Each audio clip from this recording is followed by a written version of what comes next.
joined today by the one championship middleweight heavyweight champion, of course, fresh off a very impressive win last Friday in Singapore over Cameron Abasov. Um, I guess having had a few days to digest that victory now, how are you feeling about the performance you gave us? Yeah, still very content.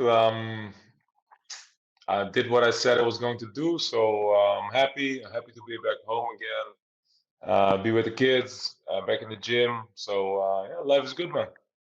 Good, good. I'm glad to hear that, man.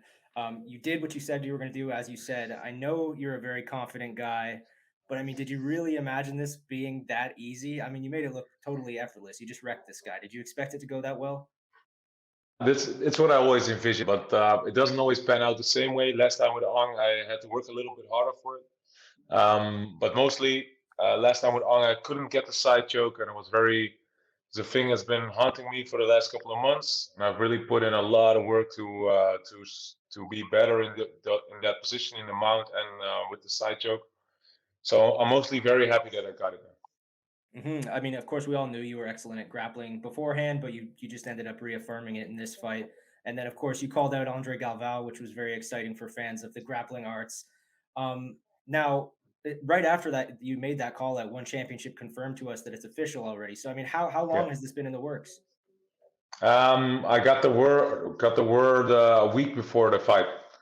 They called me and they said we have something nice for you. And I was thrilled, man. I'm very happy with this one.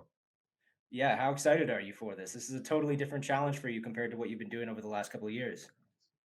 Yeah, man. And who would have thought, like when I started this jiu-jitsu stuff, that I could be grappling with one of the best in the world, one of the best to ever do it. Man, it's a huge honor, and to even consider that I think I have a shot to choke this guy out. So that's cool, man. It's so cool. Very cool. I want to get back to that submission prediction in a second. You've done a lot of submission grappling Yeah, before, of course, but this is obviously, as I said, a very different challenge than what you've been doing over the last year or two. Very different from an MMA fight with Onglan Song or Abasov. So, how do you change your training for this? I definitely. mean, what are you doing differently for this challenge? I don't have a lot of time, so I'll be just my regular stuff and maybe a bit more focused on my wrestling and jiu-jitsu, but it's always the focus. So I don't think my training is going to change that much. But don't forget, it's a different thing for Andre as well. He Mhm. doesn't he doesn't fight in the cage. He fights on the mat. Do you anticipate that being a problem for him?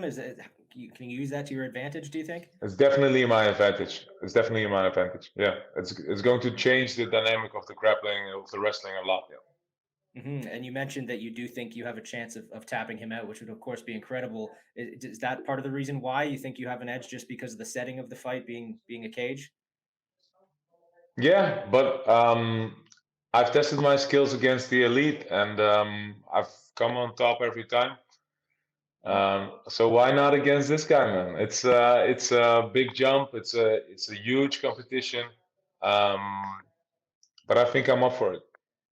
I would say you're definitely up for it. You've Yeah. already accomplished so much in MMA and combat sports as a whole. Where would submitting a guy like him rank in terms of achievements so far for you?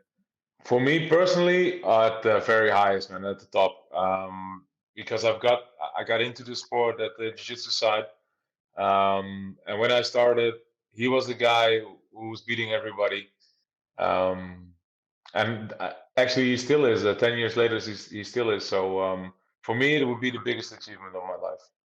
Wow, very cool. One championship signed him and mentioned that he would be doing submission grappling and potentially mixed martial arts as well.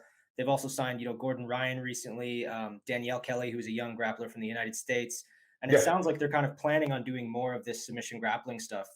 As a grappler yourself, does that excite you, knowing that this possibility exists in one championship now? yeah, it's cool, but I would only consider it for the greats. I'm not grappling anybody else. MMA is the focus. I'm an MMA fighter first. But these little detours, if they don't get in the way of an otherwise busy schedule, then I'm definitely down for it. Well, you definitely made it clear that MMA is still the priority in that post fight interview. You also called out Arjun Bular and Anatoly Malakin, who, of course, are the undisputed and interim heavyweight champions. So I guess my first question is, given that those two are expected to fight now, who do you see winning that one? Yeah, so I think they just figured everything out, right? So I'm not Mhm. sure if there's a date yet, right? No date yet, but that's kind of No. the expectation that they'll fight soon. Yeah, it's a very interesting one because I'd say Bular's wrestling is better and Malakin's striking is better. But they're both very well versed in the other department as well. Malakin's wrestling is very good as well. Mhm. So I'll say this: if it ends early, it'll be Malakin. If it goes 5 rounds, it'll be Bular.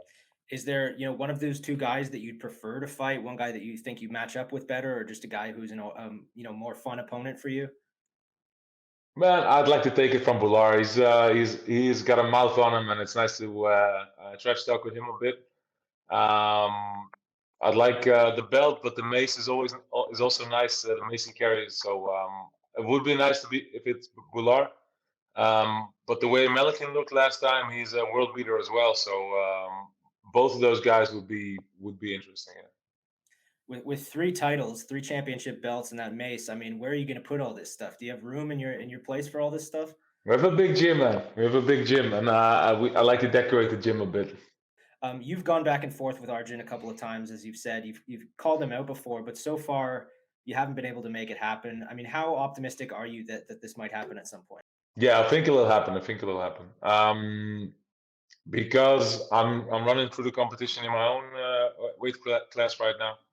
Um, there's not a ton of heavyweights, so and it's a unique thing. It's a chance to write history. So I think I should get the chance, and I'm pretty confident it's coming someday soon. As you said, that would be absolutely historic. Winning titles in three weight classes, particularly holding all three titles at the same time.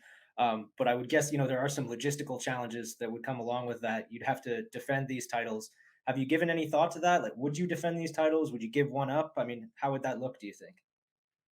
No, definitely. I defend all of them. I've said before, I want to be active. It's been 2 pretty slow years.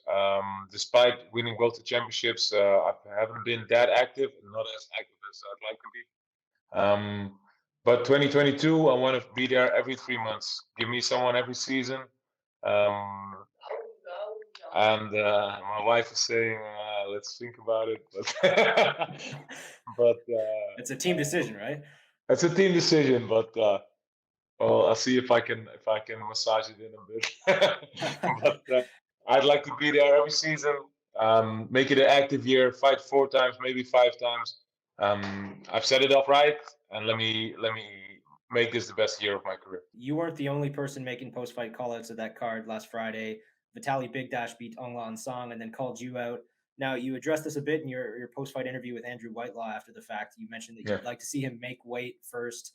Are you firm on that? Like, if one championship came to you with that matchup after the Galvao fight, would you say yes, or would you say he has to make weight first? I mean, where do you stand on that one, really?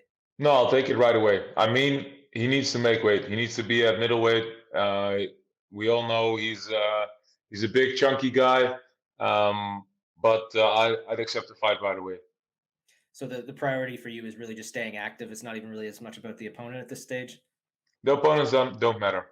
I wanted to ask you about your training partner, Gegard Mousasi, who also had a big weekend. Actually, kind of a similar performance to you. He won in a different way, but it looked just as Yeah. easy. What were your thoughts on his performance?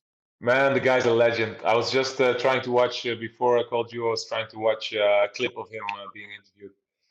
It's the guy is spectacular, man. At his age, he's been in the game for 20 years. He's had, I think he's like 49 pro wins, like 36 first round finishes. Man, gotta give it up for the guy. And they all come in, undefeated guy. They all talk a lot of smack. But Gegard walks in, looks like he just woke up, and he beats all these guys, man. And he beats Yeah, them decisively. So yeah, man, what a beast, what a monster. definitely. That's a great assessment. He does kind of just come in very casually and blow these guys away. How close? I mean, how closely were you guys working together for these two training camps? How valuable would you say you were to each other during these training camps? Unbelievably valuable, man. I've he teaches me so much stuff in the striking department. We go head to head twice a week. We nearly kill each other, and I have a lot to thank this guy for. Yeah, Mhm. and his entire team. There's a lot of good guys there, a lot of good wrestlers. Gökhan Salicham, he was in the prelims at Bellator. He's a great fighter as well. Costello van Steenis, he's out with an injury right now, but he'll be back soon. And there's a gang of killers over there. So some upcoming talent, some guys who came over from kickboxing to MMA. So yeah, it's a huge honor for me to be able to train with him, with his people there, and they're like family now. Of course, there's a lot you can learn from a guy like Gegard, just in terms of technique and specifically the striking, as you said.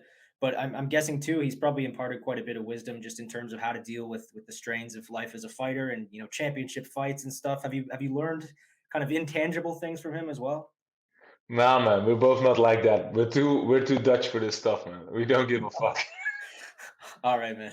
All right, whatever you say. Um, I wanted to ask too about well, the two of you on social media. I've seen a lot of people giving you both a very good chance against Israel Adesanya, the UFC middleweight champion. Yeah, That probably goes without saying, but do you think that both of you could beat him? definitely, definitely. Gegard, I think he would beat him in a kickboxing match. But Gegard mixes his striking with his wrestling like nobody else. His ground and pound is very dangerous. I think he finishes him. And for myself, I'm very confident that I would squeeze his head off. Are you the best middleweight in the world right now? Well, it's hard to say if you train with another great like Mousasi, but yeah, I think so. And I know, of course, you hold Musasi in very high regard, and you don't want to, spill too much information. But how do those sparring rounds go? That's it's always hard to talk about this stuff, but it definitely goes both ways.